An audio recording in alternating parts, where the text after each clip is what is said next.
नुकतेच उद्धव ठाकरे यांची शिवसेना सोडून गेलेले 6 खासदार यांना सुप्रीम कोर्टातून सर्वात मोठी चपराक. सुप्रीम कोर्टाने दिले महत्त्वाचे आदेश. 6च्या 6 खासदारांना पुन्हा एकदा सामोरं जावं लागणार निवडणुकीला. मित्रांनो, थेट सुप्रीम कोर्टातून आली आहे सगळ्यात मोठी बातमी. महाराष्ट्राच्या राजकारणामध्ये उद्धव ठाकरेंची साथ सोडून गेलेले 6 खासदार यांना आता मात्र आपल्या अपात्रतेला रोखणं अतिशय मोठ्या प्रमाणात अवघड.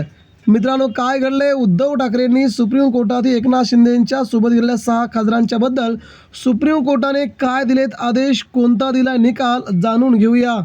मित्रांनो, सध्या देशामध्ये उद्धव ठाकरे यांच्या शिवसेनेतून एकनाथ शिंदे यांच्याकडे खूप मोठ्या प्रमाणामध्ये आउटगोईंग चालू होते. 6 खासदारांनी शिंदेंकडे प्रवेश केल्याच्या नंतर पुन्हा मात्र कोण शिंदेंकडे जायला तयार नाही. कारण की 6 खासदारांनी प्रवेश केल्यानंतर महाराष्ट्रामध्ये सगळीकडे संतापाची ज्या प्रकारची लाट होती, त्यामध्ये एकनाथ शिंदेंनी गेल्या 5 वर्षामध्ये जी कामं केली ती कामं देखील त्या लाटेमध्ये वाहून गेली. कारण की अशा प्रकारचं मशाल चिन्हावरती शिवसेनेच्या नव्या नावावरती निवडून आलेले खासदार जर तुम्ही तुमच्याकडे घेत असाल तर तुम्हाला तुमच्या पक्षाचं काय देणं घेणं नाही, अशा प्रकारच्या लोकांनी प्रतिक्रिया व्यक्त केल्यात.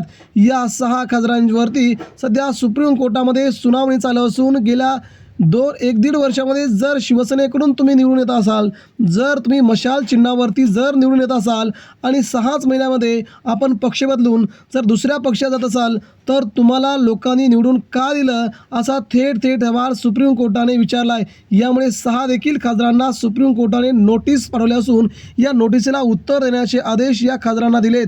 मित्रांनो, अरविंद सावंत यांनी बजावलेला व्हीप या एकाही खासदाराने मानला नाही. यामुळे या 6 खासदारांच्या अडचणीत मोठी वाढ झाली आहे. सुप्रीम कोर्ट कोणत्याही क्षणी 6 खासदारांची अपात्रता आणि 6 लोकसभा क्षेत्रामध्ये पुन्हा निवडणुका घेण्याचे आदेश देऊ शकतं. अशा प्रकारची सुनावणी कपिल सिब्बल यांच्याद्वारे युक्तिवाद सुप्रीम कोर्टामध्ये चालू आहे.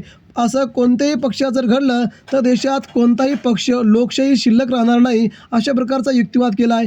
यामुळे या 6 खासदारांनी मशाल चिन्हावरती ठाकरेंच्या पक्षावरती आणि शिवसैनिकांच्या बळावरती निवडून आल्याच्या नंतर अशा प्रकारचं पळून जाणं, गद्दारी करणं, बंडखोरी करणं महाराष्ट्राला शोभणार नाही, मराठी माणसाला शोभणार नाही, अशा प्रकारचा युक्तिवाद केला आहे. यामुळे शिंदे सेनेसोबत गेलेले 6 खासदार लवकरच अपात्र होतील अशी आशा उल्हास बापट ज्येष्ठ कायदेतज्ञ यांनी व्यक्त केली आहे. त्यामुळे शिंदे सेनेत गेलेल्या 6 खासदारांना पुन्हा निवडणुकीला सामोरं जावं लागतं का, ते बघावं लागेल. मित्रांनो, याबद्दल आपणास काय वाटतं?